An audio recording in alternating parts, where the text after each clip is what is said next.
Mesdames, Messieurs, bonjour. L'heure avançant, on va débuter la session de ce vendredi matin.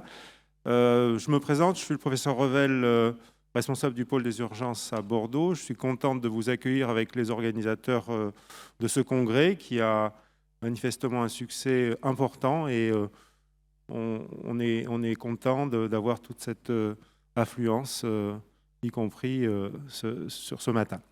Donc la session d'aujourd'hui porte sur la présentation de travaux personnels et donc on va avoir trois orateurs qui vont nous faire part de leur projet et bien sûr après une présentation classique on leur posera quelques questions comme il se doit avant en fin de session la remise du prix. Donc on va tout de suite commencer avec Monsieur Moll, c'est ça, qui nous présente son travail qui s'appelle Études Leadership. Et qui porte sur la prise de responsabilité, comme son nom l'indique, auprès des étudiants paramédicaux.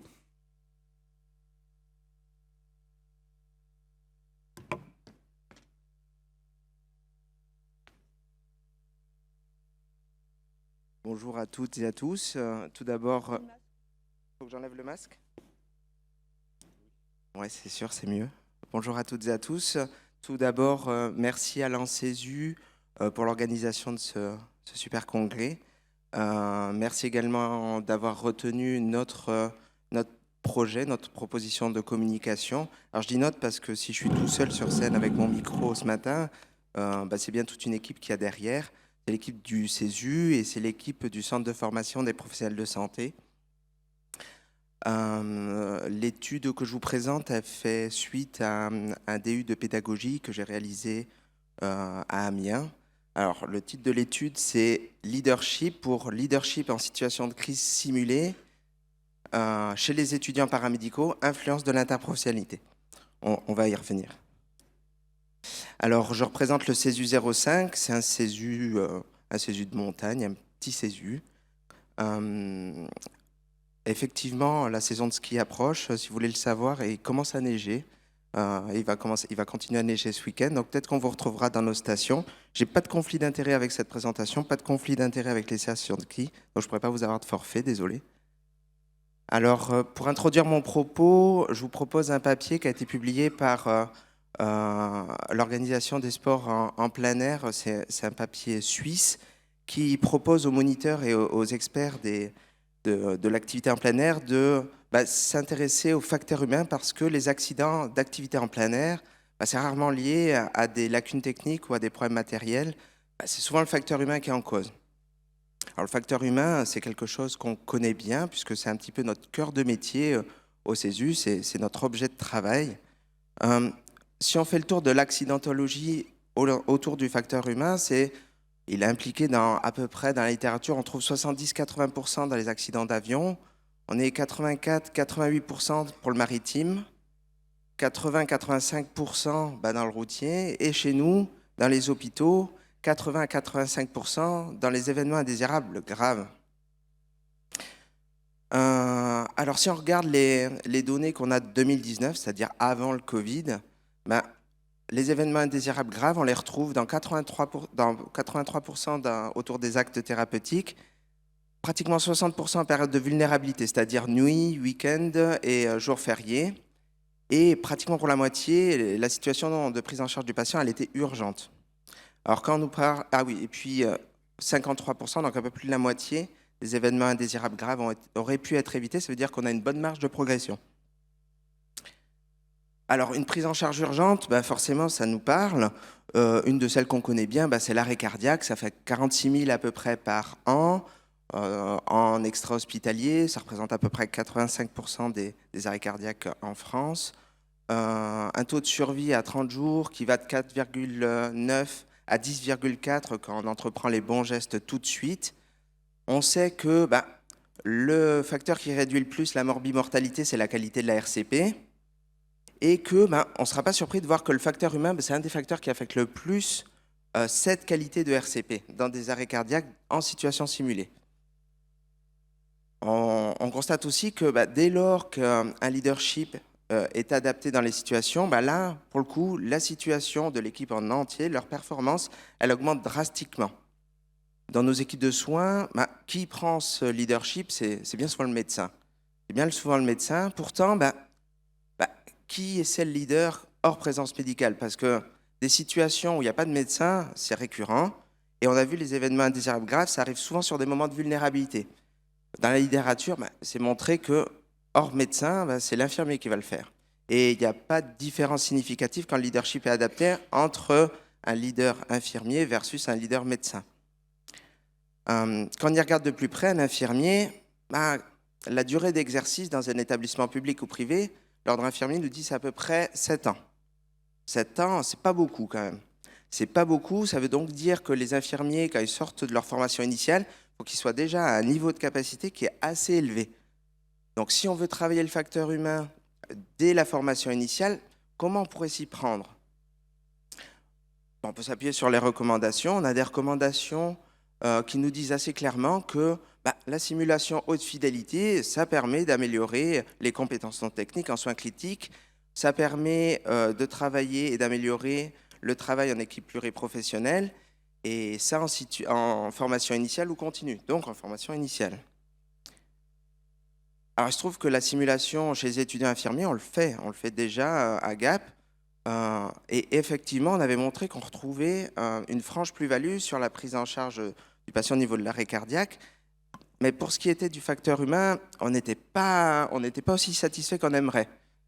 Alors on s'est demandé pourquoi, parce que finalement la littérature elle allait un petit peu contre notre ressenti. Alors si vous regardez bien sur l'image, les petits liserés jaunes que vous voyez sur les tuniques, c'est que c'est des étudiants infirmiers. C'est des étudiants infirmiers uniquement parce qu'on était en contexte monoprofessionnel. Pourtant, on trouve dans la littérature des apports intéressants de l'interprofessionnalité sur le développement des compétences non techniques, le travail en équipe et le développement du leadership. On a donc là une piste intéressante qu'on a voulu creuser. L'objectif de notre étude, du coup, c'était d'explorer l'influence que peut avoir l'interprofessionnalité sur le leadership en situation de crise simulée chez des étudiants paramédicaux. Le schéma de notre étude, concrètement, on a comparé un groupe monoprofessionnel qui était historique, 2020, à un groupe interprofessionnel qui est passé en début d'année. L'ensemble de ces équipes sont passées sur le simulateur et puis on a pu scorer différentes choses. C'est donc une étude quantitative qui est monocentrique, et l'originalité de l'étude, c'est que finalement, la plupart des études qu'on retrouve dans la littérature, il y a toujours le médecin avec l'infirmier. Là, du coup, il n'y a pas de médecin. Donc, on va pouvoir évaluer un petit peu comment les paramédicaux ils s'y prennent quand il n'y a pas de médecin. Les critères d'inclusion, donc que des étudiants en santé paramédicaux. Les étudiants en soins infirmiers, c'était des fins de parcours, semestre 5. Les aides-soignants, c'était des semestres 2, donc fin de parcours également. Critères d'exclusion, tout étudiant en situation de redoublement, puisqu'il aurait fait la simulation l'année précédente. Pour l'évaluation, on avait choisi d'évaluer donc trois scores. On avait donc le leadership, les performances non techniques et les performances techniques. Pour les performances non techniques et le leadership, on a une grille qui est disponible dans la littérature, qui est validée en langue anglaise et en langue française. Donc on l'a utilisée. Pour les performances techniques, on ne trouve pas de grille typée, mis à part les recommandations. Donc on a fait un petit peu comme il se fait dans d'autres études, on a pris les recommandations et on a créé notre grille. Le déroulé de l'étude, donc les étudiants venaient pour une session de formation qui n'était pas du tout à visée certificative, ils étaient là pour une journée de formation et le thème de la journée était le même pour tout le monde, c'était arrêt cardiaque adulte. On a randomisé les groupes et du coup le passage sur simulateur se faisait en équipe de 3 étudiants. Pour le groupe monoprofessionnel, c'était donc 3 étudiants infirmiers et pour le groupe interprofessionnel, il y avait 2 étudiants infirmiers et un étudiant aide-soignant. Déroulé d'une journée de simulation assez classique chez nous, on les accueille, un briefing général, un briefing spécifique, et puis du coup, 2 séances de simulation le matin, 2 séances de simulation l'après-midi. Je vous ai mis un code couleur juste pour souligner le fait que les étudiants passaient donc en groupe le matin et le groupe repassait l'après-midi. On a donc, c'est une étude quantitative, donc on a utilisé un outil statistique pour aller explorer un petit peu nos données. Et qu'est-ce qu'on y trouve ? Au niveau de la population étudiée, Bah, pas de franche différence entre du coup notre groupe monoprofessionnel et interprofessionnel. On a à peu près même que de femmes et l'âge moyen il est assez similaire. Alors, est-ce qu'il y a influence de cette interprofessionnalité dans nos résultats? Effectivement, quand on regarde le score, en vert, c'est du coup le monoprofessionnel, en bleu, c'est l'interprofessionnel. Et oui, on a une différence qui est significative. Elle est significative avec un delta de moyenne qu'on a retrouvé à 1,4, 1,42 sur un score de 8. Et concrètement, en débriefing, on voyait que cliniquement, ça se remarque. Les groupes, effectivement, sont plus performants. Comment on peut expliquer cette influence? Concrètement, on a joué sur un paramètre qui était le contexte. Et on sait qu'un contexte authentique, on a des critères à respecter. On en a 7 qui sont décrits dans la littérature. Je ne vais pas rentrer dans le détail, mais l'interprofessionnalité elle rentre dans absolument les 7 critères. Puis dès lors qu'on a un contexte authentique, il est montré qu'on va générer une implication cognitive qui sera plus forte. C'est un petit peu le sentiment de sens, de valeur de la tâche. Donc effectivement, une meilleure implication cognitive qui va générer du coup une appropriation culturelle au niveau de l'apprentissage et du coup une efficacité en situation. On n'avait pas de volet qualitatif, mais si on regarde dans la littérature, on trouve du coup des données qualitatives avec des médecins et des infirmiers. Et concrètement, dans nos débriefings, on retrouve à peu près les mêmes éléments. C'est-à-dire qu'une évolution des représentations professionnelles, on avait des étudiants infirmiers qui découvraient finalement qu'est-ce qu'un aide-soignant peut faire en situation critique. Et puis du coup, un renforcement de l'identité professionnelle de chacun et une projection vers un statut de professionnel de santé qui était du coup plus adapté. Autre chose qu'on a pu essayer d'aller explorer, c'était est-ce que quand le leadership va, tout va? Effectivement, c'est ce qu'on retrouve dans la littérature, ce qu'on a retrouvé dans notre étude. Dès lors que le leadership progresse, les performances non techniques progressent également. Et puis, on a des performances techniques qui sont plus importantes aussi. Donc, effectivement, il y a un effet d'entraînement. Pourquoi? On le sait, je vais le citer, le leader, c'est celui qui a la capacité de superviser l'équipe, de fournir des conseils sur des tâches spécifiques, de maintenir ce niveau élevé de compétences et de conscience de la situation pour éviter de se fixer sur certains aspects du soin. Donc effectivement, quand le leadership est adapté, du coup, on va coller plus finalement à ce que les recommandations nous disent. Quel facteur finalement on retrouve le plus pour influer sur la prise de leadership? C'est la confiance en soi. Concrètement, c'est largement démontré dans la littérature, la confiance en soi est le facteur le plus important dans la prise de leadership. Et c'est intéressant parce que là, on se retrouve avec, c'est des étudiants paramédicaux et finalement assez de confiance en soi pour se lancer en simulation sur de la prise de leadership sur une situation d'arrêt cardiaque. Donc c'est intéressant, ça veut donc dire qu'ils ont les ressources pour le faire. Du coup, c'est une bonne chose quand on les retrouve sur le terrain après. Un des facteurs qu'on retrouve aussi qui influence la qualité du leadership, ça va être la gestion du stress. Plus la gestion du stress est adaptée, finalement, plus on va éviter de rentrer dans cet effet tunnel qui fait qu'on se fixe sur certains aspects du soin. Donc effectivement, moins les étudiants sont stressés, plus on a un leadership qui est important et on se rend compte que finalement, en interprofessionnalité, l'étudiant infirmier se retrouve à gérer son stress différemment parce que du coup, il va falloir qu'il gère aussi une autre profession. Ça ne lui fait pas faire un pas de recul. Et puis, un élément qu'on retrouve également, c'est quel genre de leader, quelle personnalité on retrouve qui sont associées à une prise de leadership plus performante. C'est finalement, dès lors que le leader est fédérateur, finalement qu'il n'impose pas, mais qu'il est plutôt fédérateur, on se retrouve avec des performances qui sont plus élevées et c'est ce qu'on s'est retrouvé à constater en débriefing. Alors je vous le disais, du coup, les groupes passaient le matin et l'après-midi. Alors on s'est dit, peut-être ça serait intéressant de voir si on arrive à faire un parallèle entre le matin et l'après-midi. Concrètement, à gauche, vous avez le matin, à droite, l'après-midi. Le trait sombre, c'est monoprofessionnel et le trait plus clair, du coup, c'est l'interprofessionnel. Est-ce que, du coup, dès lors qu'on est en situation interprofessionnelle, ce qui est vu le matin en simulation et ce qu'on a dit dans les débriefings, ils en font plus quelque chose l'après-midi. Eh bien oui, significativement, on retrouve une meilleure appropriation de ce qui a été discuté en débriefing. Finalement, un transfert, on peut estimer à court terme, qui est quand même plus efficace dans le groupe interprofessionnel. Alors, on n'est pas allé jusqu'à l'évaluation sur le long terme. J'ai allé regarder dans la littérature ce qu'on trouvait. Et ce qu'on trouve dans la littérature, ce qui a été démontré, c'est que si on refait passer les gens après une simulation qui a été faite pour travailler les performances non techniques, on les retrouve sur simulateur avec une rétention à 6 mois. Sur le terrain, c'est pas aussi facile parce que déjà c'est super complexe à organiser et du coup on a des études qui sont pas tout à fait d'accord. Alors la rétention, ça va d'1 semaine pour certaines jusqu'à 18 à 24 mois selon les autres études. Concrètement, on peut pas trop en faire quelque chose, mais on est d'accord qu'on a compris que la prise de leadership était influée par la confiance en soi et on sait bien que nos séances de simulation, elles viennent beaucoup rassurer, jouer sur l'anxiété des étudiants. Et donc, on se dit qu'il y a quelque chose qui se joue. Et puis, finalement, oui, on sait que la simulation, ça va augmenter le sentiment d'efficacité personnelle des apprenants et probablement qu'on a fait quelque chose. Mais pour l'instant, ce n'est pas démontré. Les limites de notre étude, c'est une étude qui est monocentrique. On a utilisé un groupe historique pour avoir un échantillon qui est plus grand. Et puis, il serait intéressant d'avoir un volet qualitatif. Pour conclure, on parlait d'activités en plein air. Effectivement, dans nos scènes de santé comme dans les activités en plein air, c'est important de prendre en compte le facteur humain, c'est évident. Et puis, dès lors qu'on veut parler de facteur humain, du coup, on va parler de compétences non techniques.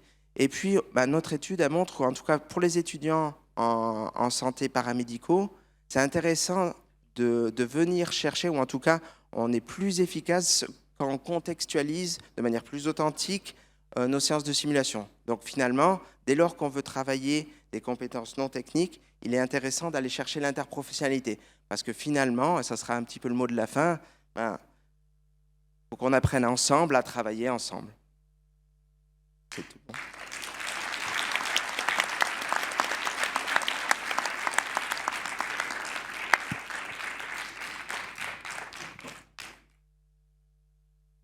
Merci pour ce sujet.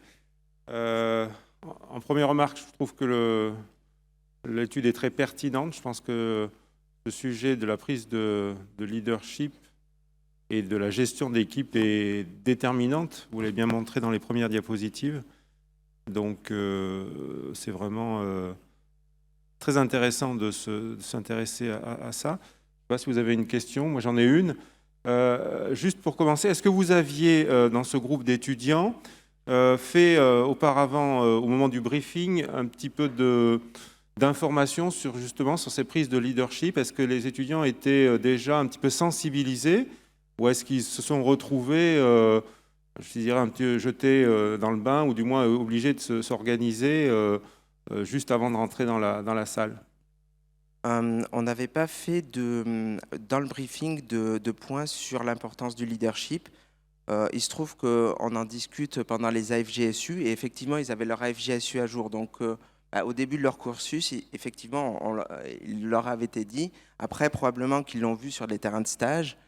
Pour le coup, souvent, la première séance de simulation, c'était clairement la découverte.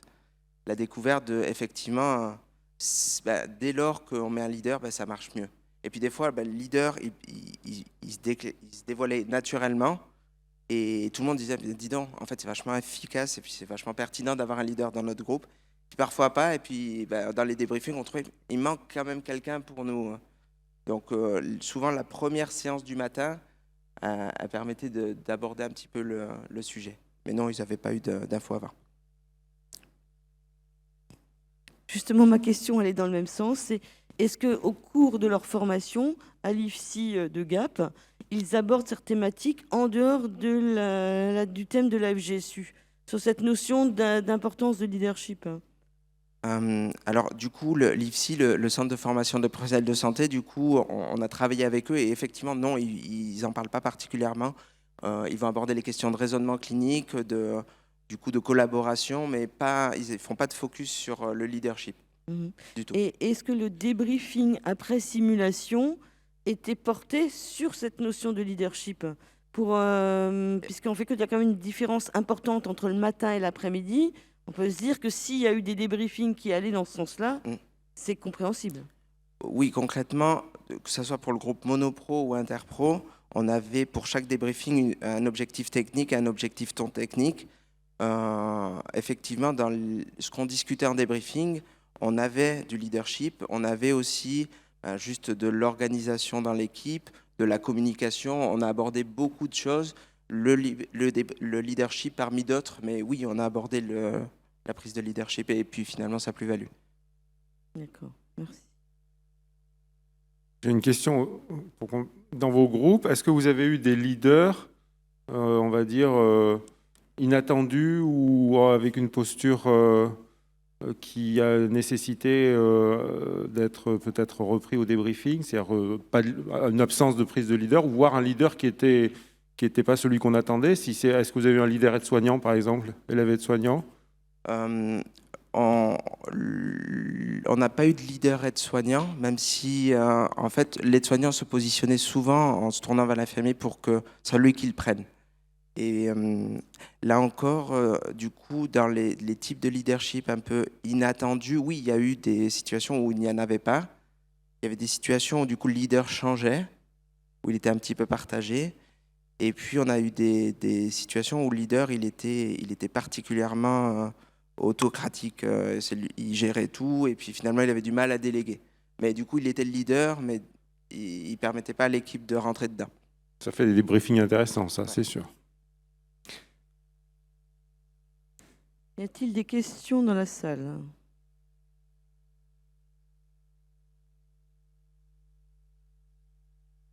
Il y a une question là? Où sont les...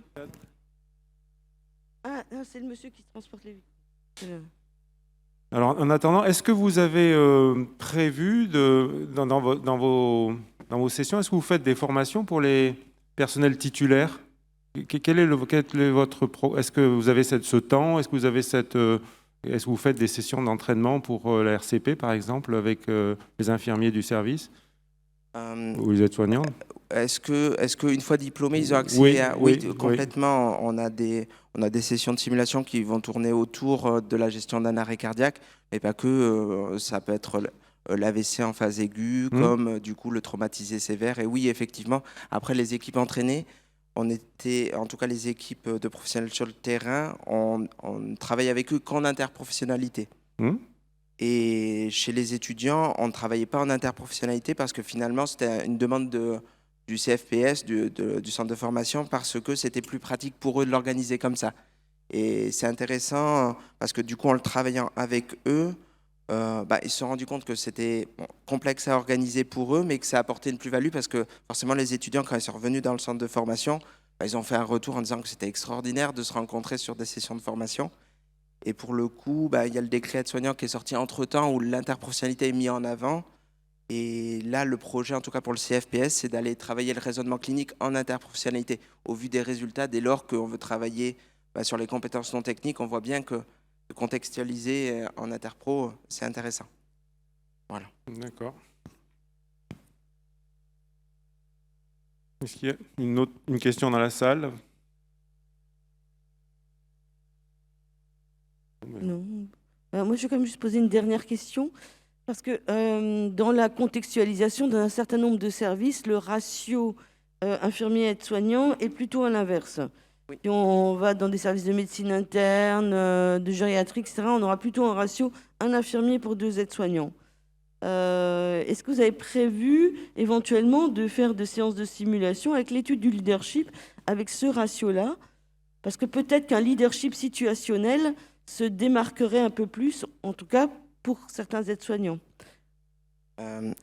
Effectivement, ce n'est pas quelque chose qu'on avait travaillé parce qu'une des contraintes qui nous avait été demandée, c'est que l'ensemble des étudiants puissent avoir accès à la même formation. Et pour le coup, dans les sessions, enfin en tout cas dans les promotions, il y a plus d'étudiants infirmiers que d'étudiants aides-soignants. Donc on s'est retrouvé avec un ratio à gérer. Par contre, oui, je pense que au final, plus on va aller proche de ce qu'on peut retrouver dans le terrain, plus en tout cas, ils vont pouvoir toucher du doigt quelque chose que de toute manière, ils toucheront du doigt à un moment donné dans leur carrière. Donc ça pourrait être vraiment intéressant. Puis ça pourrait donner puisque effectivement, ça fait partie un petit peu des biais de l'étude, on serait peut-être un petit peu plus fin. Merci. Donc, s'il n'y a pas d'autres questions, on vous remercie. Merci beaucoup.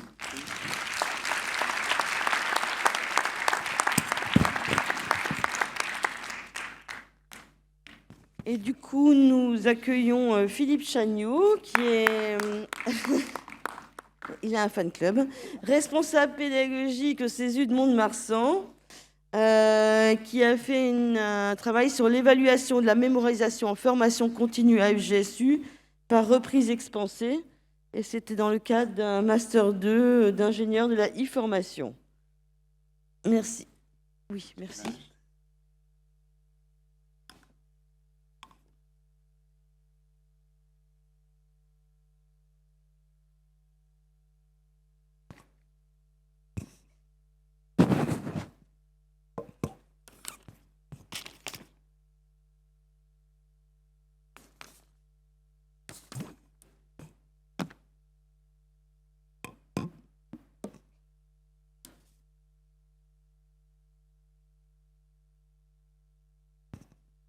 Donc, bonjour à toutes et à tous.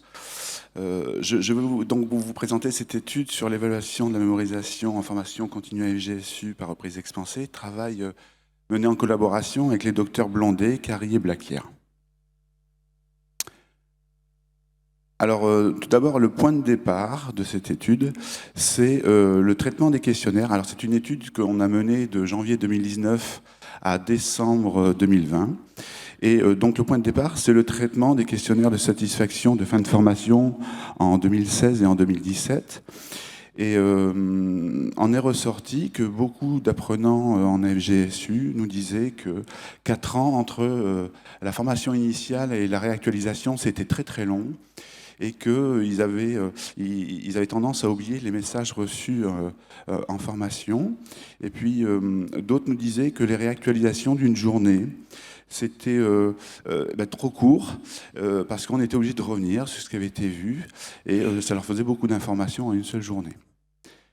Associé à ça, lors de nos journées pédagogiques, nos formateurs qui ont fait un constat et qui nous disaient que pendant les réactualisations, eh bien, ils passaient énormément de temps à faire de la remémorisation et à revenir sur les connaissances antérieures.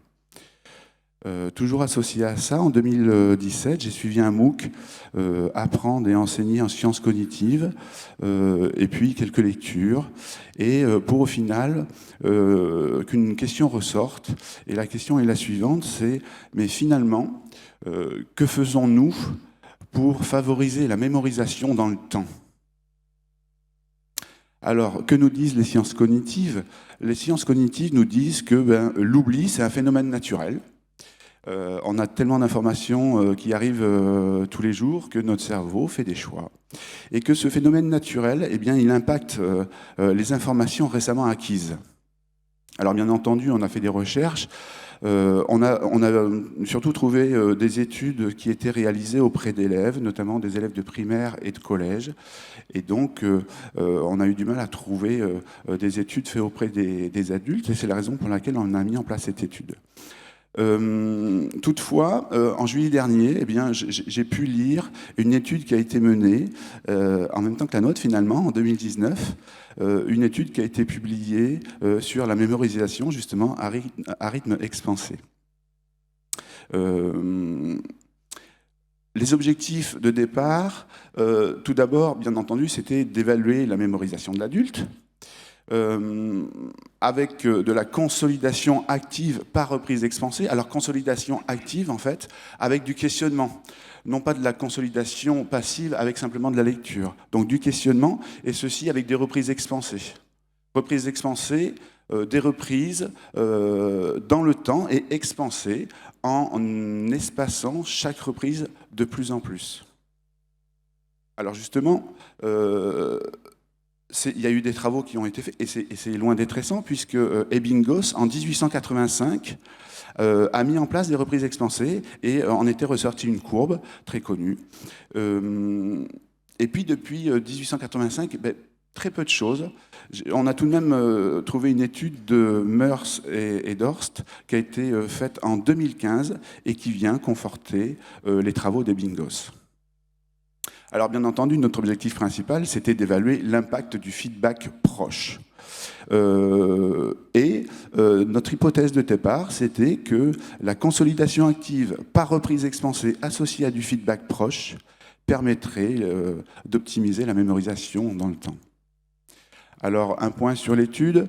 Donc, il s'agit d'une étude prospective avec 2 cohortes. Une cohorte avec feedback proche et une cohorte sans feedback proche.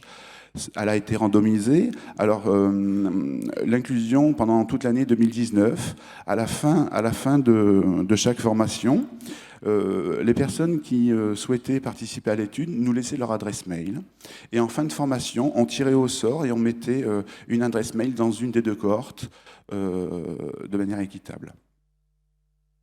Et puis, c'est une étude multicentrique donc, qui a été mise en place au centre hospitalier intercommunal de Mont-de-Marsan et du Pays des Sources, au centre hospitalier de Dax-Côte d'Argent et au centre hospitalier territorial de Nouvelle-Calédonie. Ce qui était intéressant là aussi sur le fait qu'elle soit multicentrique, c'était qu'on avait quelques petites différences avec une équipe de formateurs à Mont-de-Marsan qui était aguerrie, puisqu'on avait des formateurs qui avaient plus de 10 ans d'expérience dans la formation à FGSU, une équipe d'Aquoise un peu plus jeune qui avait une expérience de 3 ans dans la formation, et puis une équipe calédonienne qui était beaucoup plus jeune, 1 an d'expérience, et puis peut-être une population calédonienne et une culture légèrement différente de la culture métropolitaine. Concernant le questionnaire, il s'agit d'un QCM dématérialisé qui reprend 10 questions et des différents modules de la FGSU. Ce questionnaire est totalement anonymisé.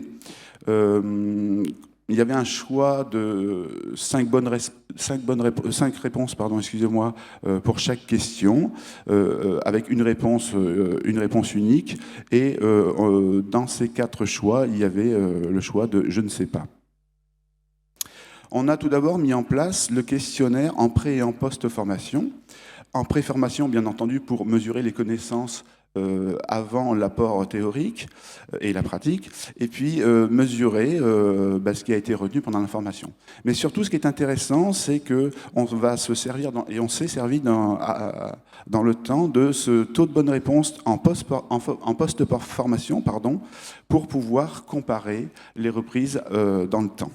Alors, à distance, justement, ces reprises ont été mises en place à 1 mois, 3 mois, 6 mois et 12 mois. La première à 1 mois, on a été vigilant et donc on a bien envoyé le questionnaire pour les 2 cohortes à 30 jours à la fin de la formation.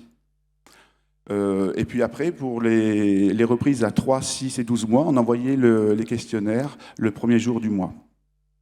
Ce questionnaire était envoyé, donc, comme je disais tout à l'heure, par un mail avec l'accès à un lien pour chaque cohorte, un lien différent bien entendu. Et puis, comme je vous disais tout à l'heure, 2 cohortes, une cohorte avec feedback proche et une cohorte sans feedback proche. Alors, qu'est-ce que l'on entend par feedback proche ? Eh bien, la première cohorte avec feedback, la personne, à chaque fois qu'elle répondait à la question, à la fin de la question, elle savait si elle avait bien répondu ou mal répondu.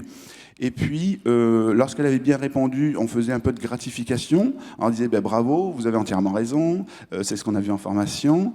Et puis, quand elle avait mal répondu, eh bien, un peu de soutien en leur disant mais c'est pas très grave, mais souvenez-vous ce qu'on a pu voir en formation.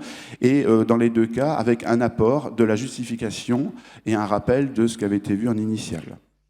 Pour la cohorte sans feedback, eh bien, à la fin du questionnaire, les personnes interrogées ne savaient pas s'ils avaient bien répondu ou mal répondu et avaient encore moins de la justification.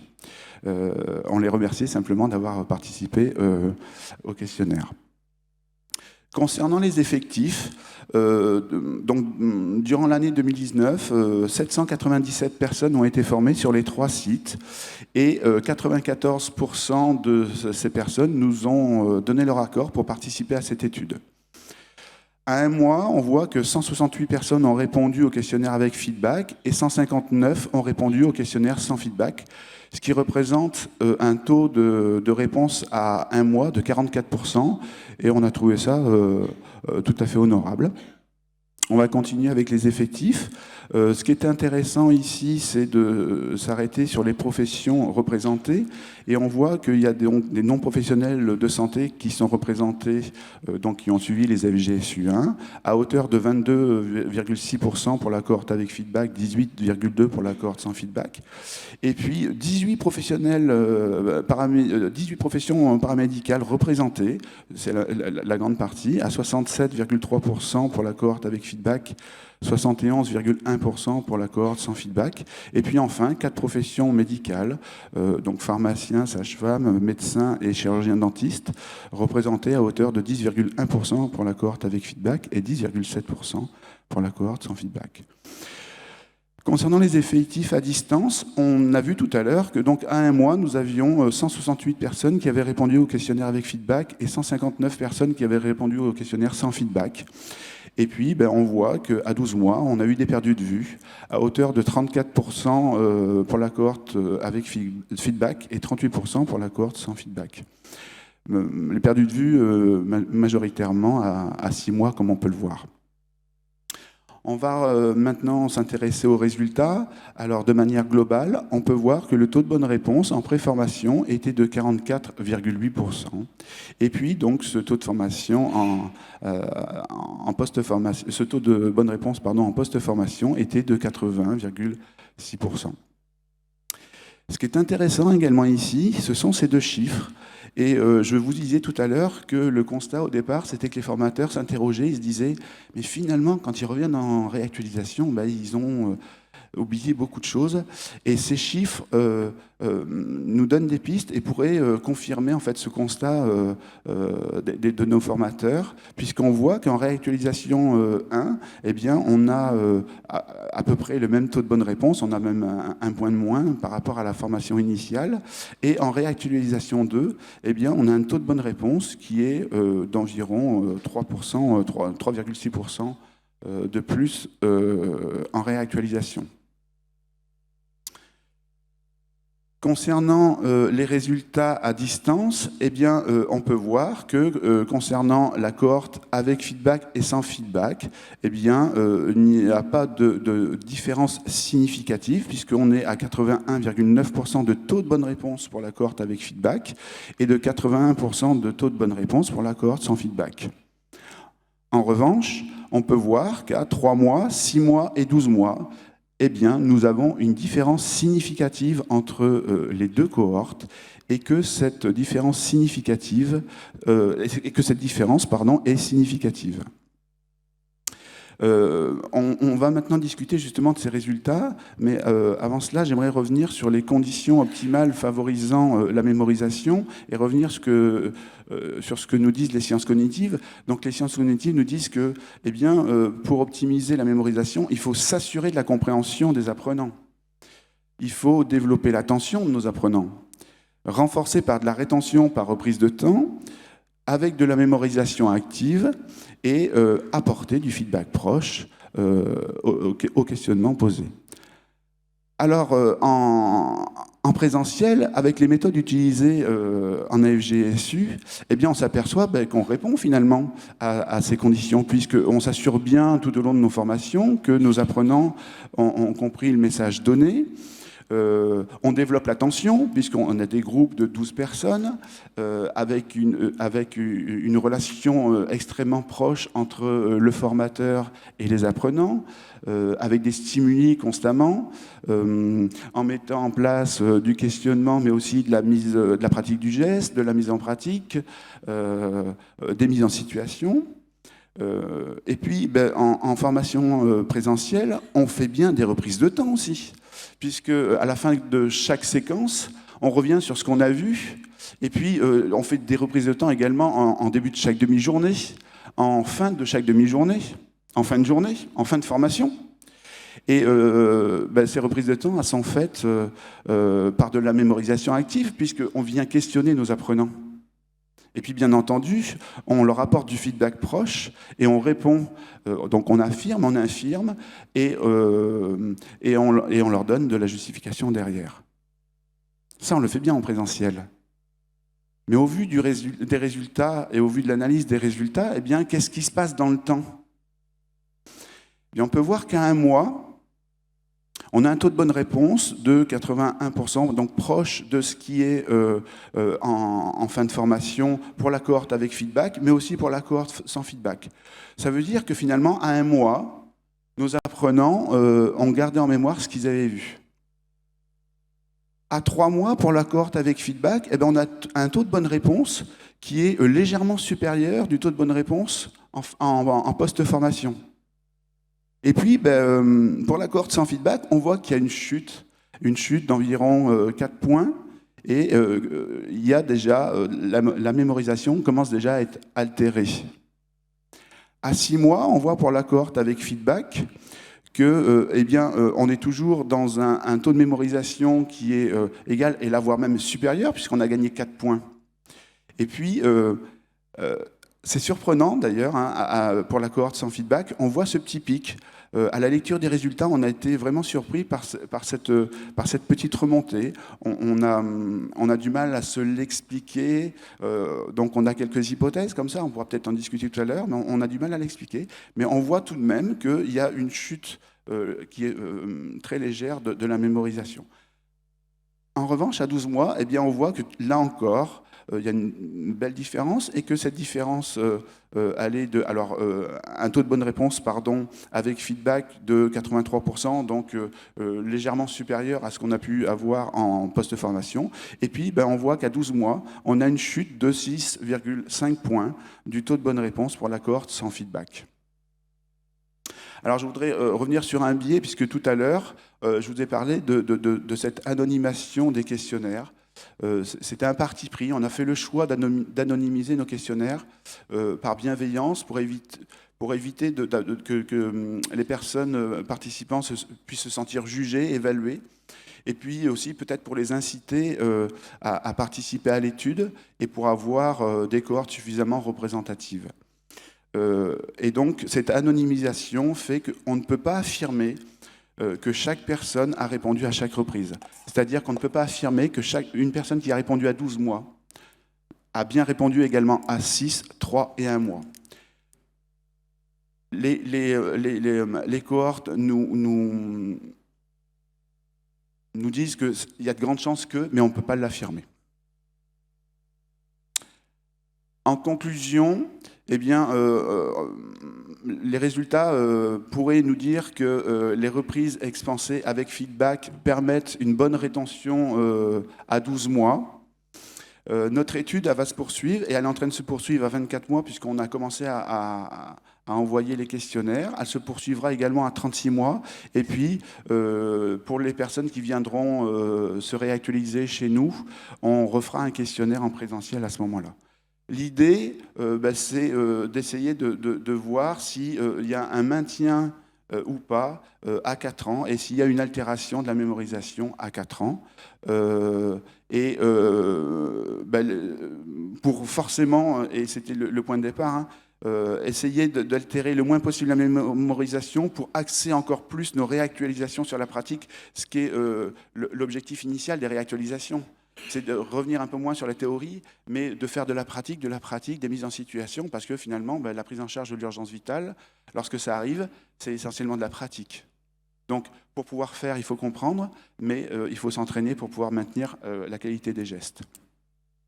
Je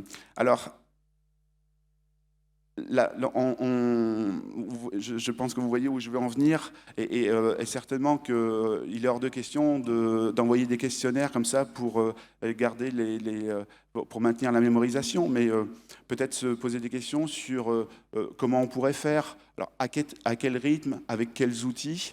Alors la crise Covid finalement vient rebooster un peu le e-learning, mais lorsqu'on a mis en place cette étude, ces certitudes n'étaient pas tout à fait les mêmes. En tout cas, l'idée, c'est d'inviter, d'ouvrir à la réflexion de comment on peut faire pour continuer à accompagner nos apprenants qu'on a eus en présentiel. Pour terminer, j'aimerais remercier les docteurs Carrie, Blondet et Blaquière pour leur aide collaborative lors de ce travail. Bien entendu, remercier les formateurs de Mont-de-Marsan, Dax et de Nouvelle-Calédonie pour leur implication. Et puis, surtout remercier les gens qui ont participé à ce questionnaire et sans qui nous ne serions pas là aujourd'hui. Voilà, 19 minutes, juste le temps de vous remercier. Merci beaucoup pour votre attention. Pardon.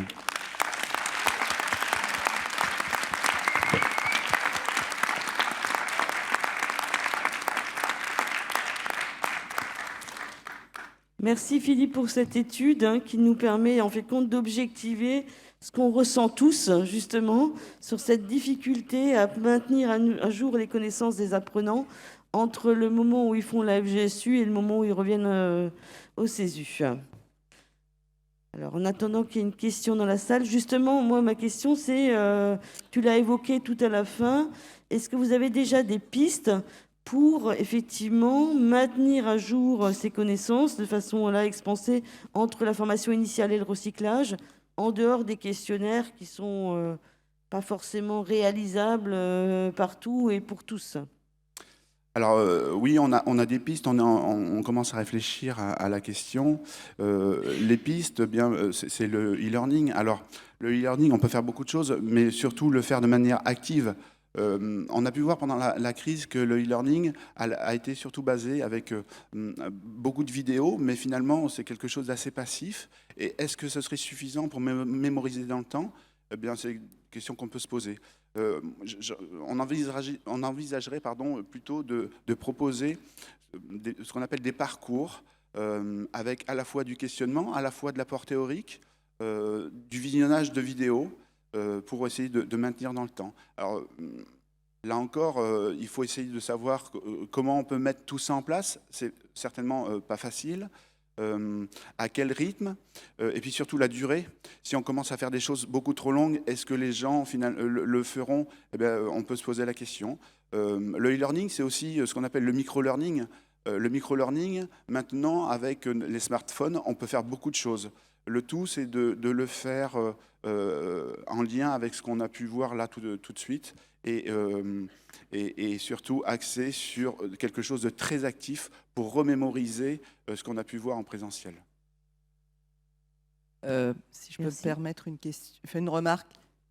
Donc merci beaucoup Philippe pour ce travail. Je voudrais juste confirmer ce que tu dis à propos du e-learning et des vidéos actives, puisqu'on a fait un travail de master sur Amiens sur ce thème, et que sur 2 cohortes, une cohorte qui avait une remédiation avec du e-learning versus une cohorte sans e-learning et de nouveau des mises en situation à 4 mois, il y avait une performance augmentée très nette chez ceux qui avaient pu bénéficier d'une vidéo et d'un e-learning actif entre les deux. Donc hier, on n'est pas intervenu au moment où on parlait d'évaluation avec Jacques Tardif, mais je pense que tu as tout à fait raison. Maintenant, dans le cas des AFGSU, il faut qu'on prolonge notre action pédagogique pour qu'on puisse aller vers, je ne sais pas si on peut parler d'un maintien des compétences, mais en tout cas de remédiation qui permettent d'avoir, y compris dans l'observation gestuelle, puisqu'on a pu aussi démontrer que l'observation n'était pas passive dès l'instant où on était impliqué dans une vidéo. Tu as raison aussi de dire qu'il faut que ça soit le plus court possible, parce qu'au bout d'un moment, les gens n'y vont plus. Mais voilà, donc je confirme complètement ce que tu dis et bravo pour le travail. Merci beaucoup.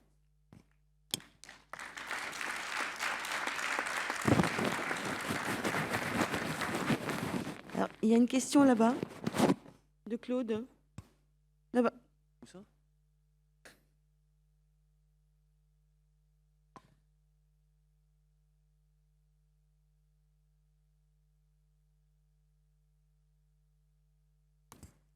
Oui, bonjour, Claude Varocchi-Nancy. Déjà, un immense merci pour cette magnifique présentation. Plus qu'une question, c'est plutôt une contribution que je peux apporter. Je ne sais pas s'il y a des collègues de Lyon dans la salle, mais sur ce sujet-là, il y a des études du CLES qui ont démontré que ce que tu appelles micro-learning, ou on peut appeler aide cognitive, apporte un taux de rétention, de mémorisation à 6 mois qui peut passer de 50 à 80%. Simplement, un facteur a été largement démontré, c'est qu'il ne faut pas découvrir les aides cognitives, au moment où on les utilise, parce que sinon, ça ne marche pas. Voilà, donc ce n'était pas vraiment une question.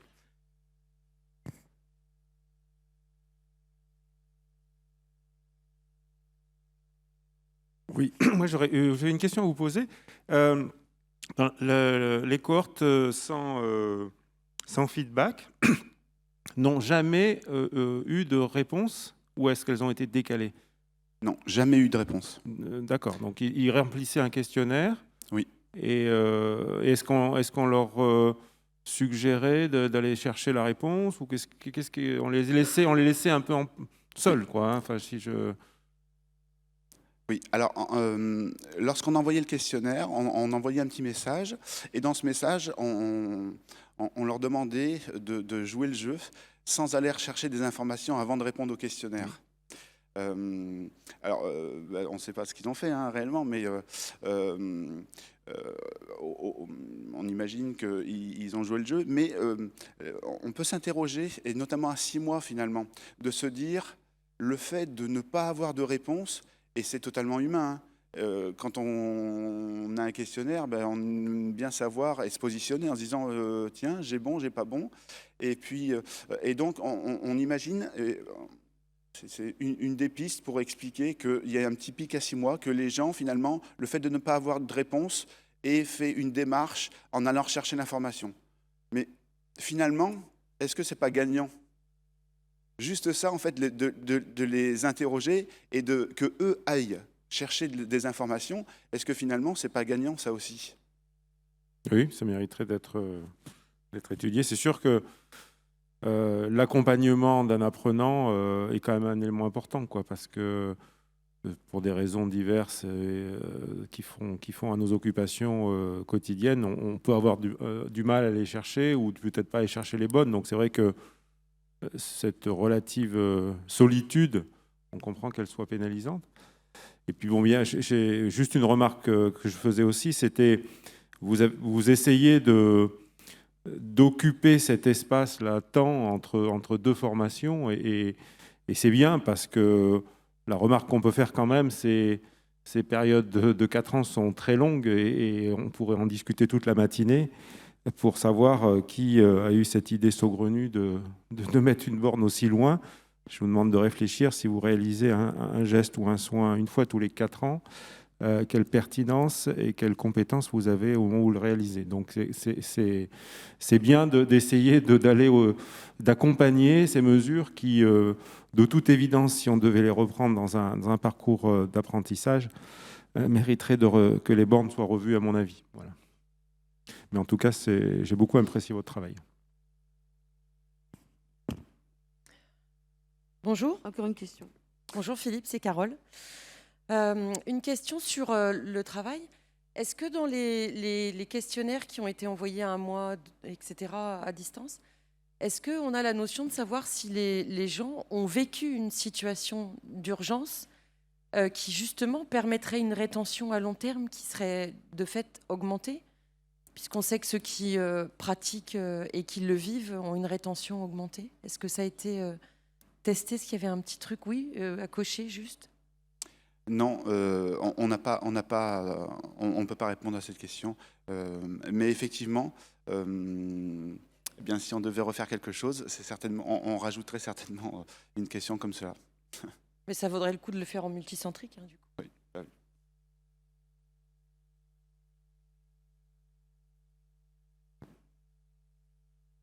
Merci Philippe, je crois. Merci. Il n'y a plus de questions.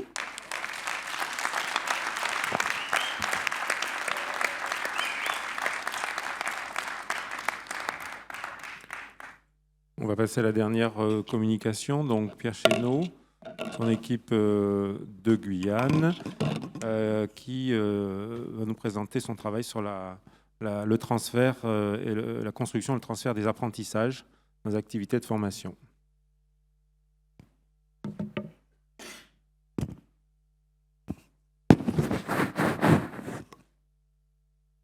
Covid. Eh bien, bonjour à vous. Donc, tout d'abord, est-ce qu'il y a des conflits d'intérêts? Rien avec la formation. Et quand on regarde sur la base transparence santé, j'ai découvert que j'avais eu des petits déjeuners en 2016-2017, dont certains d'ailleurs où je me souviens ne pas avoir totalement assisté. C'est un travail de recherche exploratoire qui a été mené au CESU de Guyane dans le cadre d'un master en sciences de l'éducation. Le contexte est celui du SAMU, vous connaissez bien, et de la professionnalisation de la médecine d'urgence, et aussi de cette professionnalisation du CESU, partie de l'école des SAMU, dans lequel il y avait une formation d'ambulancier, dans lequel les gens on faisait du secourisme au départ, et puis on le voit aujourd'hui avec toutes les présentations qui sont faites, un niveau de professionnalisation sur l'enseignement en santé. Et dans le cadre de la professionnalisation, il y a aussi la réglementation qui arrive avec la formation des AFGSU en 2006, et puis après une reconnaissance des CESU, et puis l'organisation des CESU, et puis aussi qu'est-ce que c'est qu'un formateur par le décret du 25 mars. Alors un formateur, qu'est-ce que c'est ? Eh bien c'est quelqu'un qui est un professionnel de santé, qui est un soignant, médecin, infirmier, ambulancier, aide-soignant, parce qu'il faut qu'il sache ce qu'il va enseigner, et puis du coup il suit une formation, et il devient formateur. Voilà. Ça, c'est ça. Comme ça, il va savoir ce qu'il va enseigner. Et puis finalement, notre question de recherche, c'est il a une activité de formateur. On sait que dans les activités, on va aussi avoir des apprentissages. Est-ce que le fait d'avoir un apprentissage, quel est-il ? Et puis finalement, est-ce qu'il construit quelque chose, des compétences nouvelles ? Et puis s'il construit des compétences nouvelles, est-ce qu'il va les transférer dans son activité de soignant? Alors, il y a un travail sur est-ce qu'il y a une construction de quelque chose et quoi? Et est-ce qu'il y a un transfert? Donc, deux questions. Eh bien, la problématique, c'est que on a des bibliographies, bien sûr, mais que là, c'est quelque chose d'assez particulier puisqu'il est l'un et l'autre. Il ne passe pas de l'un à l'autre, où il y passe en permanence, et il a ces deux casquettes. En plus, la pédagogie qu'il va mettre en place, c'est une pédagogie active qui a aussi des retentissements. Il va utiliser de la simulation en santé. Et donc, ces compétences, s'il en développe en tant que formateur, quelles sont-elles et est-ce qu'il les utilise? Alors, la bibliographie, il y en a, mais cette situation est assez particulière. Donc, du coup, c'est une étude exploratoire. Et donc, on a fait des entretiens non directifs pour savoir s'il y a une construction. On a pris les formateurs qui avaient au moins 2 ans d'ancienneté. C'est monocentrique, donc ça peut être une limite. Et puis, limite ou biais. Alors, l'enquête est menée par le responsable médical. Néanmoins, il y avait un guide d'entretien, c'était annoncé, les gens le savaient et ont joué le jeu. Et finalement, on dit que ça ne les dérangeait pas. Et on a aussi, le responsable médical, il n'a pas de hiérarchie, même s'il y a une autorité, dans le sens où on augmente, mais on n'est pas hiérarchique, il n'y a pas de pouvoir de sanction, etc. Donc il y avait quand même une discussion qui s'est menée de manière très libre. Quels sont les résultats? On obtient une saturation à 11 entretiens. Finalement, il y a une bonne répartition, 5 formatrices, 6 formateurs. L'âge moyen, 37 ans. La médiane et la moyenne sont identiques. Un médecin, 4 santé, les infirmiers. Ça représente un petit peu ce qu'il y a, la proportion dans les formateurs. Le délai entre l'obtention du diplôme et l'engagement dans la formation, une moyenne de 6 ans et demi. Mais en fait, il y avait une distribution très large, notamment avec les cadres de santé qui, eux, passaient plutôt 10 ans après l'obtention de leur diplôme initial.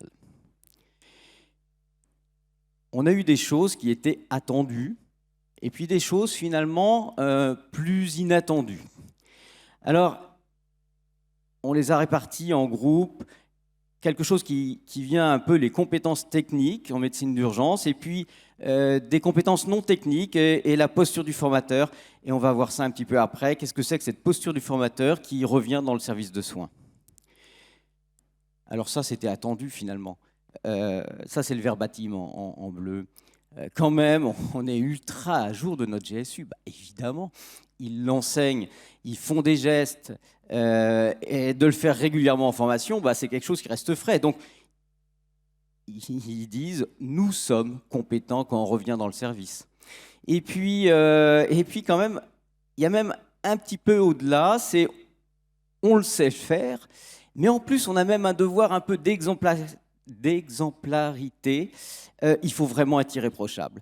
Donc en fait, on peut se dire quand même qu'ils étaient déjà soignants avant de devenir formateurs. Donc ils étaient un peu experts dans leur domaine. Mais ce qu'ils disent, c'est qu'ils ont amélioré leurs compétences. Alors, la compétence, il y a plein de définitions de la compétence, mais on va retenir en gros que c'est quelque chose qui se passe sur le terrain, la résolution de quelque chose de complexe qui mobilise des connaissances, des gestuelles, procédurales, non procédurales. Et en fait, c'est leur discours. Il faudrait mettre une deuxième étude pour vérifier si leur discours est effectif, mais le discours, c'est quand même quelque chose, parce que la perception de sa propre compétence, c'est la première étape de la compétence, en fait. Ça, c'est une phrase de Lent qui part sur les travaux d'Amandura, qui dit qu'effectivement, il y a le sentiment d'efficacité, finalement, c'est quelque chose qui va faire qu'on va devenir efficace. Donc, en fait, ils disent, moi, je me sens compétent, et il est vraisemblable qu'ils ont effectivement amélioré leurs compétences techniques. Mais il y a tout un pan de non-technique qui apparaît en fait et qu'on va regrouper sous la posture du formateur dans le service de soins. Alors il y a un certain nombre de publications sur ce qu'est un formateur et peut-être que vous allez vous reconnaître dedans. Quel est l'agir professionnel d'un formateur ? Ça n'est pas simplement de dire des choses, de passer des messages. Il y a toute une relation qui se joue entre les gens, entre le formateur et le formé. Et là, il y a la construction de quelque chose qui apparaîtrait peut-être comme une identité nouvelle, ce que Tardif appelait dans sa première conférence en disant l'identité, être un homme ou une femme, et puis un être singulier dans un groupe. Eh bien, ces trois éléments, on va les retrouver un petit peu là. Et puis, l'enseignant, ce serait un formateur social parce qu'il y a un rôle qui apparaît par le fait d'être formateur. Et il intervient dans les affaires publiques. Est-ce que ça, on va le retrouver chez les formateurs du CESU ? Eh bien, en tout cas, il y en a un certain nombre qui ont dit qu'ils avaient pris de l'assurance.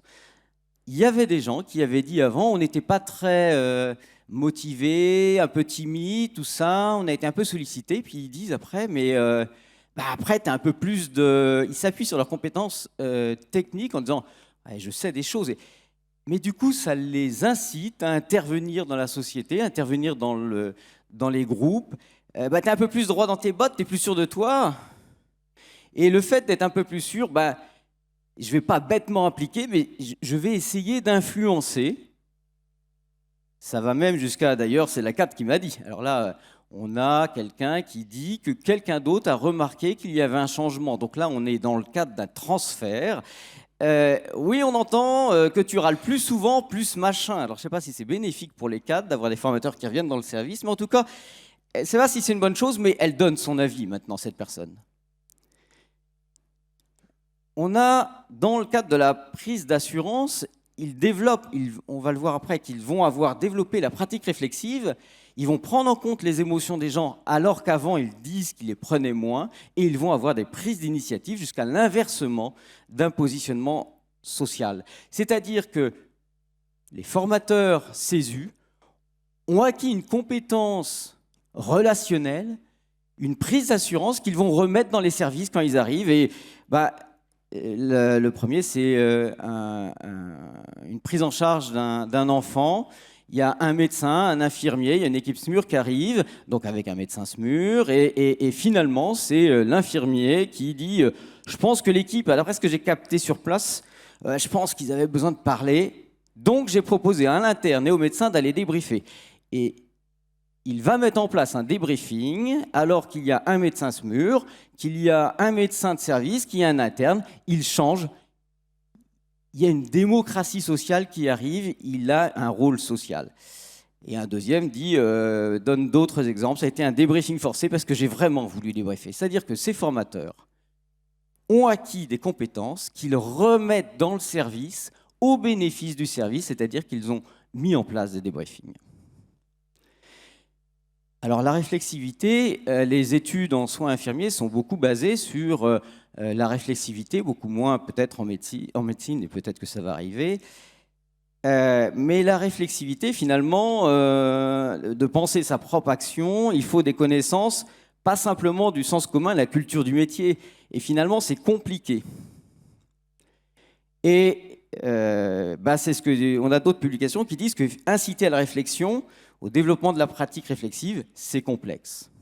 C'est pas si simple. Même si dans les études initiales on en parle après. Est-ce que ça s'applique vraiment ? Eh bien, eux, ils essayent de travailler avec ça et ils ont acquis une réflexivité, une pratique de la réflexivité, de la métacognition tout à fait étonnante. Grâce à la formation de formateurs, j'ai une ouverture sur des outils, sur les moyens de faire passer des messages. C'est pas forcément une tête pleine qu'il faut, plein de concepts, mais d'essayer de travailler sur la réflexivité des gens. C'est-à-dire qu'ils vont garder cette manière de travailler avec les stagiaires qu'ils vont avoir dans les services. Ils vont, dans les tutorats, utiliser des techniques ou des manières différentes d'être par rapport à ce qu'il y avait avant, mais ils l'utilisent aussi dans leur propre activité. Moi, je fais réfléchir les autres. Du coup, ils ont un doute quand même. Peut-être que je vais trop loin, mais du coup, je ne fais plus les choses sans comprendre. C'est-à-dire aussi qu'ils vont poser des questions aux gens et ils vont réfléchir sur ce qu'on leur demande de faire. Et il y en a même un qui dit, en fait, je fais vraiment cette réflexion en travaillant. Et finalement, on se rend compte qu'ils font de la métacognition, qu'ils font de la pratique réflexive et que c'est devenu leur quotidien.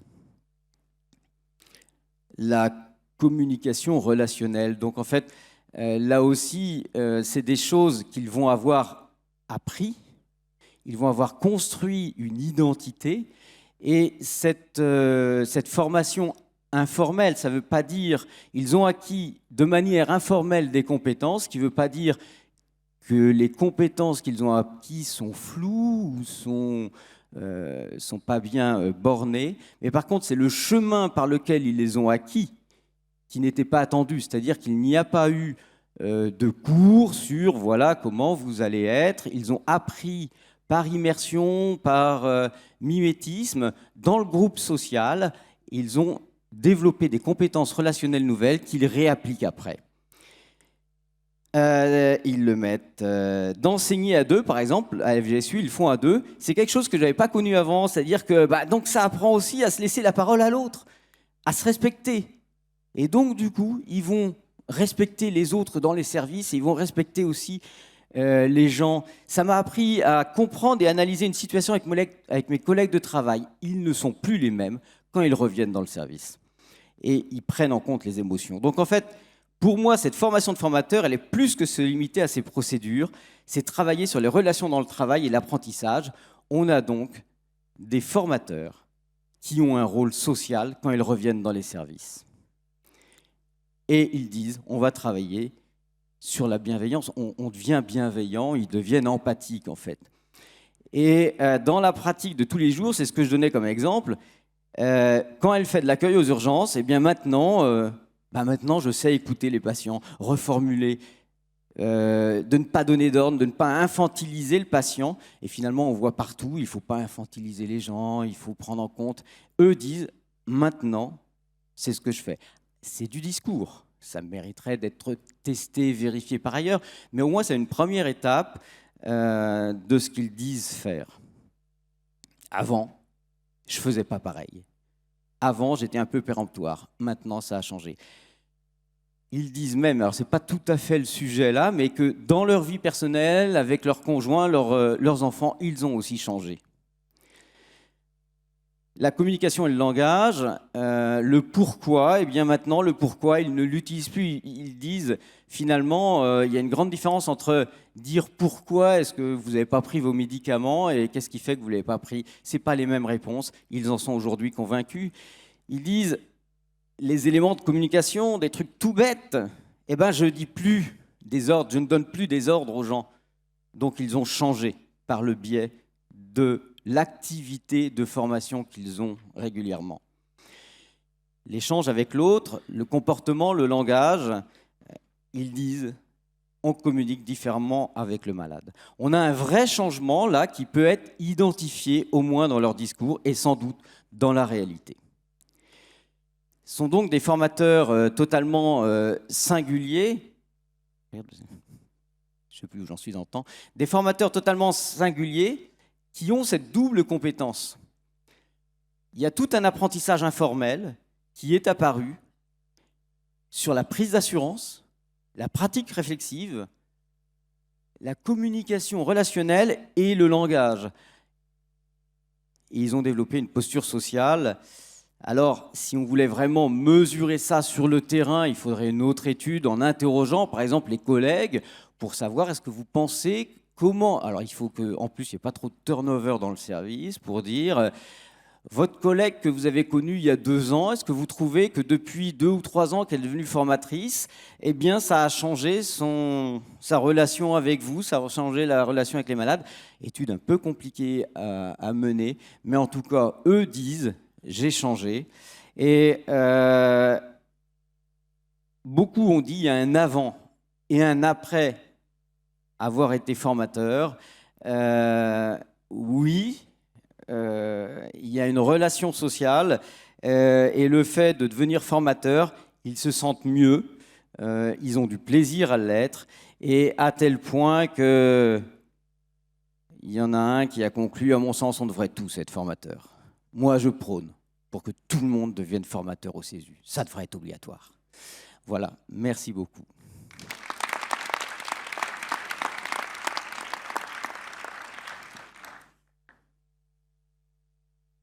Oui, sujet très intéressant. C'est peut-être reconnu les uns et les autres dans ces évolutions, dans ces parcours professionnels. Moi, je trouve très, très, très fidèle par rapport à ce qu'on vit chacun dans une expérience de formation.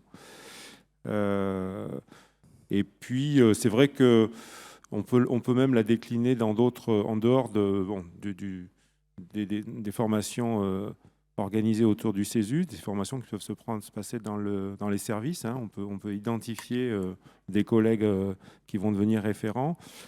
Et c'est vrai que moi, je l'ai notamment testé dans les services auxquels je travaille. Les soignants qu'on a positionnés comme formateurs sont différents, mais franchement différents. Et donc là, c'est pour ça que j'aime beaucoup votre travail. Félicitations à vous. Oui, non, mais il faut le dire. Et ce n'est pas forcément avec un diplôme validant, quelque chose qui est identifié.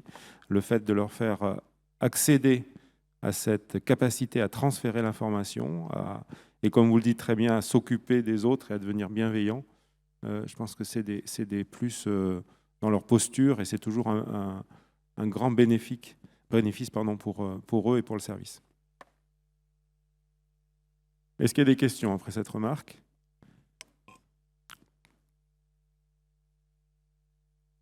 Merci Pierre pour avoir mis des mots sur ce qu'on pressentait. Je pense qu'on pourrait se poser aussi d'autres questions. Est-ce que les méthodes pédagogiques employées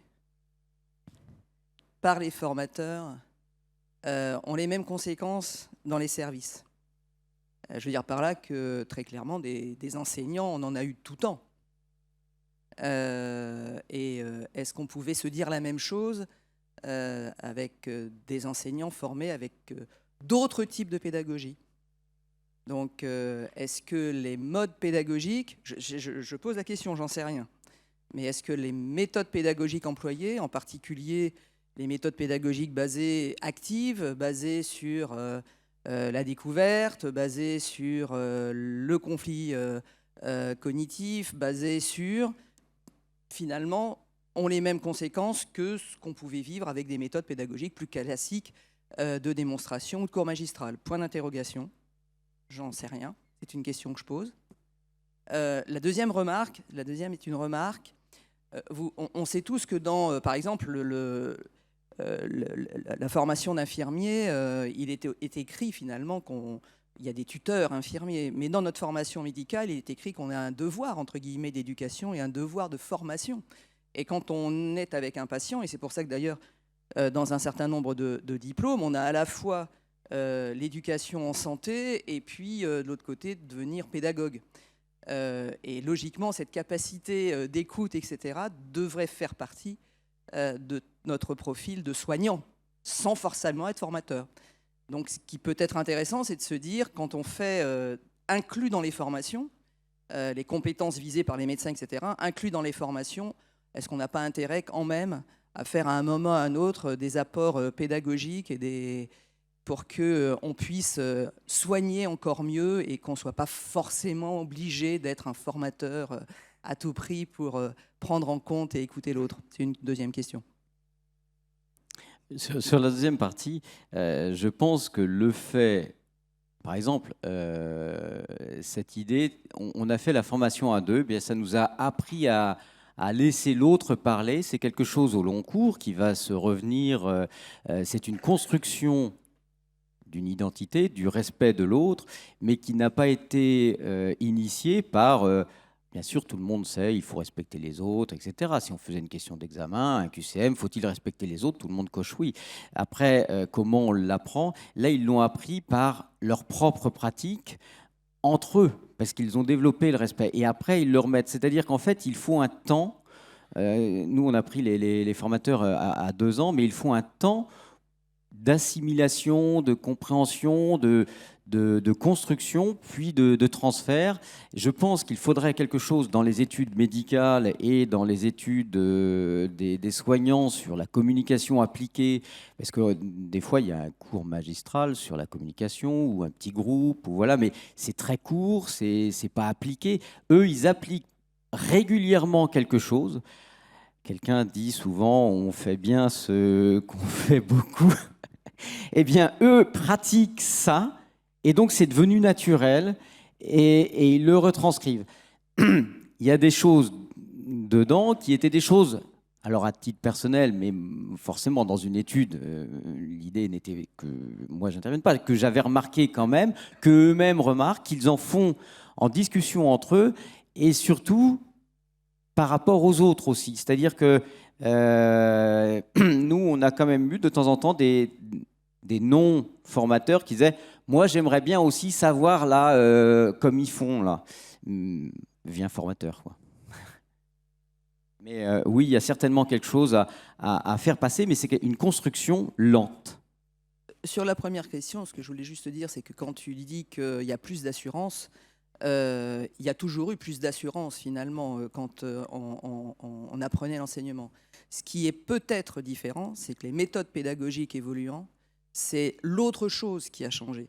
C'est l'écoute de l'autre, c'est le pas pourquoi, mais quels sont les éléments qui, etc. etc. C'est ça qui serait peut-être intéressant de creuser encore plus pour aller chercher encore plus loin ce qui fait aujourd'hui la qualité finalement de soignant du formateur.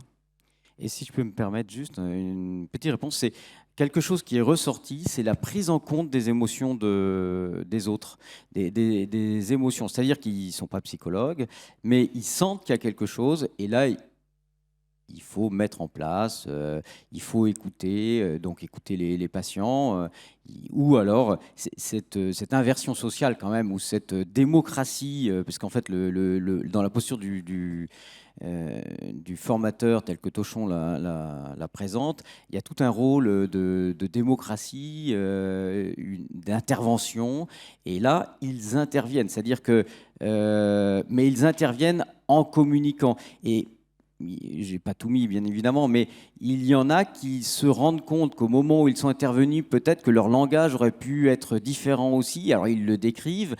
Les entretiens ont été forcément un petit peu longs, mais ils décrivent qu'ils sont intervenus et qu'ils se sont demandé comment faire pour que ce soit accepté par les autres, notamment sur les débriefings qu'ils mettent en place ou qu'ils initient, parce qu'ils ont senti qu'il y avait de l'émotion. En fait, là, sur cette prise en charge, a priori, d'un enfant, il n'y avait pas de difficulté, mais l'enfant était décédé, et il y avait un ressenti violent.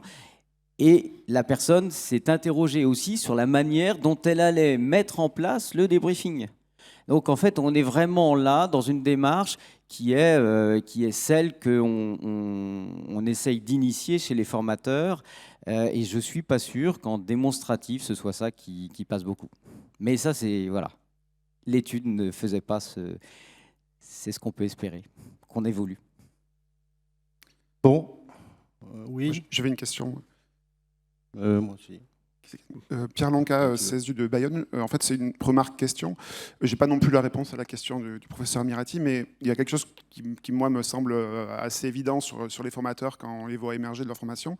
J'ai l'impression que ça atténue ce qu'on appelle le biais de surconfiance ou l'effet Dunning-Kruger qu'on a dans les études, assez souvent dans les études médicales, du fait de leur type de formation. Et donc, je suis assez persuadé que les méthodes pédagogiques qu'on utilise dans les formations de formateurs CESU, développer la réflexivité, la métacognition, ça permet pas c'est pas de l'assurance qu'ils ont, elle est meilleure que l'effet de surconfiance et c'est probablement des méthodes d'auto-évaluation que nous donne la métacognition qui nous permettent d'arriver à ça, mais je ne sais pas si ça a été mesuré. Moi, c'est une impression que j'ai, c'est que les formateurs, ils n'ont pas l'effet, la montagne de stupidité qui est décrite dans l'effet de Dunning-Kruger, ils ont plutôt une courbe plutôt ascendante et ils vont rapidement arriver à un niveau de compétences réelles, auto-évaluables. En tout cas, ils ont une pratique réflexive. Quasiment tous l'ont, là, dans tous les entretiens, la pratique réflexive, ils en ont parlé.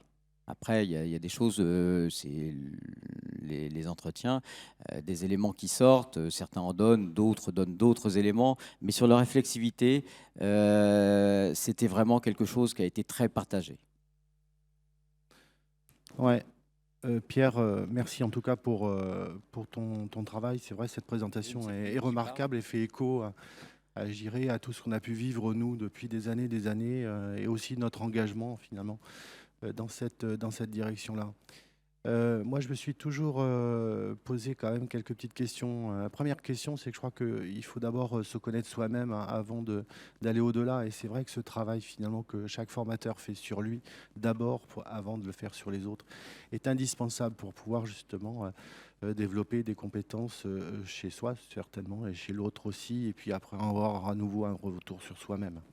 Donc ça, c'est un élément plus philosophique, finalement, qu'autre chose. Bon. Dans les approches par compétences, on a donc un ensemble de capacités, elles sont techniques, non techniques, et dans les non techniques, il y a la métacognition. Et c'est sûr que on développe, bien entendu, cette capacité-là depuis de nombreuses années dans nos CESU et dans nos établissements, dans nos services. Voilà. Le problème, c'est que tous les jours, on est sur des pressions importantes. Moi, j'aurais rêvé un jour avoir un service où finalement, il y avait 10 postes d'infirmiers. Et sur les 10 postes d'infirmiers, peut-être qu'il y en avait 9 de soins. Et puis peut-être qu'il y avait un 10e poste plus métacognitif.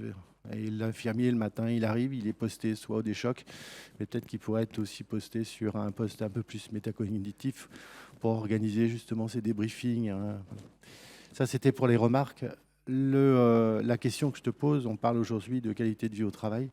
Moi, j'aimerais savoir si le fait d'être formateur CESU, par exemple, fait que je reste davantage dans le service dans lequel je suis. Est-ce que tu as quelques notions ? Non, par contre, dans la motivation, alors j'ai fait un petit pitch hier, il y avait le travail était divisé en deux parties. Il y avait un travail aussi sur la motivation des soignants pour devenir formateurs. Et ça, je ne l'avais pas du tout imaginé, ou un petit peu, mais pas comme ça. Il y a eu quand même un certain nombre de gens qui ont annoncé avoir été motivés pour devenir formateurs, pour souffler un peu du service et que ça leur faisait du bien d'être formateurs. Donc ça, c'était dans la partie initiale, mais on n'a pas réévalué après si ça leur donnait... Voilà. Mais en tout cas, dans la motivation à devenir formateur, il y avait toute une partie qui était je vais souffler, je vais faire autre chose, je vais m'ouvrir un peu, enfin voilà. Donc ça, pour le devenir, est-ce que le fait de l'être devenu leur permet de mieux supporter la pression ? Je ne sais pas. En tout cas, ils sont sensibles à un certain nombre de choses. Ils sont sensibles au fonctionnement des services, enfin au respect des gens, à la communication. Et là, ils ont une sensibilité bien plus accrue et ils sont assez... avec une certaine acuité pour décrypter les fonctionnements de service. C'est assez étonnant ça. Ils disent là ça se passe pas bien, là voilà, ils ont une posture de formateur, ils ont vraiment une analyse des situations, et parce qu'ils débriefent régulièrement et ils ont une vraie analyse derrière. Voilà. Ça répond pas tout à fait, mais non, il y en a qui vont quitter aussi. Non, mais il y a des gens qui peuvent quitter aussi tout simplement parce qu'ils ont une analyse du service qui fait que finalement ils ne peuvent pas aller beaucoup plus loin et qu'ils se retrouvent à une seule solution, c'est partir, quoi. Je ne sais pas si vous vous êtes retrouvés dans tout ça. En tout cas, je voudrais remercier tous les formateurs du CESU de Guyane pour toute la confiance qu'à un moment donné, ils m'ont donnée. Et la progression qu'ils ont fait et qu'ils m'ont fait faire aussi.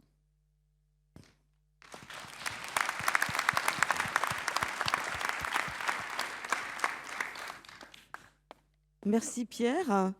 Alors, il nous reste 5 petites minutes, mais comme vous savez, ces dernières conférences, on est dans le jury chercheur d'or. Et donc, il y a effectivement une remise de prix aux chercheurs d'or. Je vais appeler donc Julien qui va venir sur scène, accompagné de notre partenaire qui nous accompagne au niveau de l'ANCESU depuis plusieurs années et qui favorise ce jury chercheur d'or, donc notre représentant de la MACSF.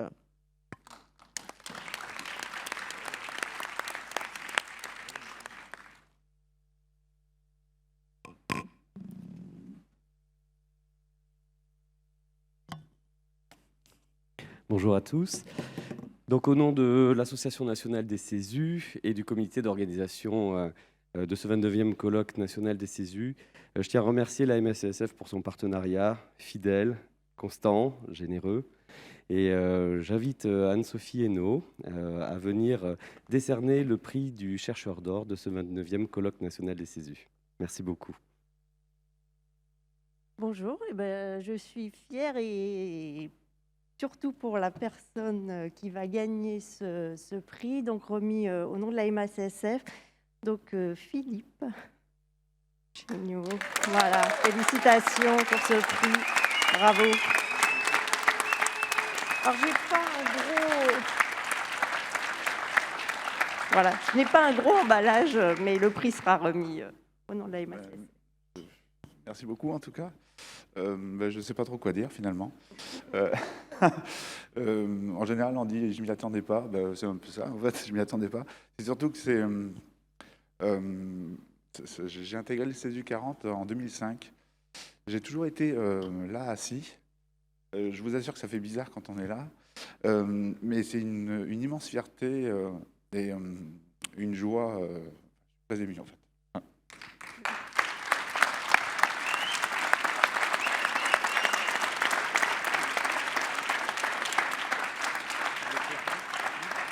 Donc, je peux quand même donner un indice pour le gagnant du chercheur d'or. Il est systématiquement à ma table le soir du dîner de gala. Je confirme, c'était le cas hier soir, mais c'était un pur hasard, bien sûr. Merci. Oui, mais bon, je pense que, en tout cas, on peut retenir le très grand intérêt là, de ces communications qui, je pense, montrent l'importance de la formation, bien sûr, pour l'acquisition et le maintien des compétences, pour aussi, et c'est bien sûr pouvoir après accompagner les soignants et l'activité du quotidien qui est souvent difficile. Et je pense que ça fait partie des objectifs, voire même des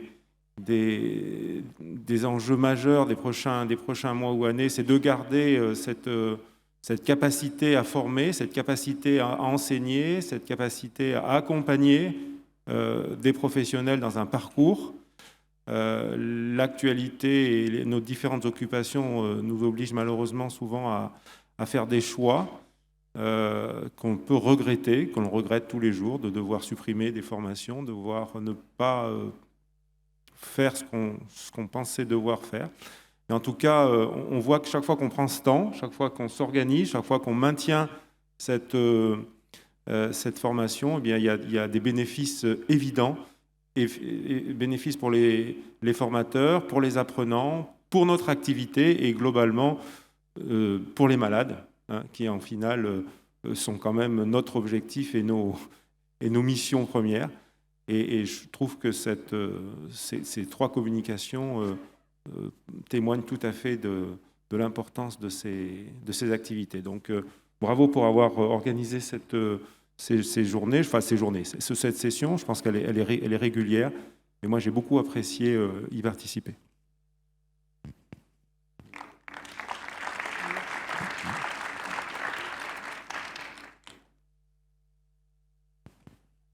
Excusez-moi, j'ai oublié, je suis désolé, c'est l'émotion certainement, j'ai oublié de vous proposer d'applaudir en fait les formateurs qui ont participé à l'étude dans la salle.